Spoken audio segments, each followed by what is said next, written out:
आज का जो ये मौजू है कि मुसलमानों में इत्तेहाद किस तरह कायम हो, तो इस मौजू पर भी जो है शिको साहब के साथ कई बातें रही हैं, कई तकरीबात रही हैं जहाँ हम लोगों ने कोशिश की कि कुछ तो इत्तेहाद का कहीं ना कहीं से तो आगाज़ हो मुसलमानों में। लेकिन मैं इस टॉपिक से मायूस भी हूँ और उम्मीद भी हूँ, दोनों चीज़ें एक साथ हैं। एक हफ्ता नहीं हुआ है अभी टेलीविज़न पर मैं देख रहा था सारी दुनिया से मुसलमान 30 लाख 35 लाख की तादाद में हज के अपने फ़राइज़ अदा कर रहे थे। उसके कुछ दिनों बाद फिर सबने तवाफ़ विदा अदा किया होगा।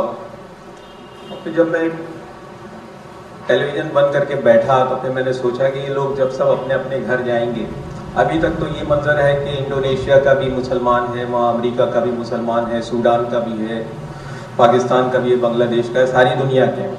उसमें बोहरी भी हैं, उसमें खोजे भी हैं, उसमें शिया हजरात भी हैं, उसमें सुन्नी भी हैं, उसमें बरेली भी हैं, उसमें नीम मुसलमान भी हैं, उसमें कम मुसलमान भी हैं, उसमें ज़्यादा मुसलमान भी हैं, सब हैं। लेकिन ये जब अपने अपने मुल्कों में वापस जाएंगे, अपने अपने तैयारों से उतरेंगे, तो ये जो इत्तेहाद का मंजर इन्होंने पेश यहाँ किया था, क्या ये चीज़ और आगे बढ़ेगी? क्या ये उनके साथ उनके घरों में लौटेगी? तो ये सोच ही रहा था तो मुझे तकरीबन 20 साल पहले का एक वाक़या याद आया कि मैं एक रशियन डिप्लोमेट के साथ गुफ्तगू कर रहा था, कुछ सुकूत रूस से पहले की बात है ये।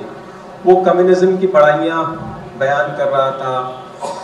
वहाँ पर जो भी उनके यहाँ जिसको वो कहते हैं कि सब यकसा हैं, सब एक जैसे हैं, कोई बड़ा नहीं कोई छोटा नहीं। उस वक्त मेरे भी जहन में एक अल्लामा इकबाल का वो शेर आया कि एक ही सफ़ में खड़े हो गए महबूद अयाज, ना कोई बंदा रहा ना कोई बंदा नवाज। इत्तेफाक से वो कमबख्त उर्दू भी जानता था। तो उसने कहा कि ठीक है, ना कोई बंदा रहा ना कोई बंदा नवाज, मस्जिद से बाहर निकलने के बाद क्या होता है? तो मेरे उस वक्त मैं सटपटाया, मैं जो भी जवाब रहा होगा दिया, लेकिन वो बात मेरे जहन में चिपक गई। ये 20 साल पहले की बात है।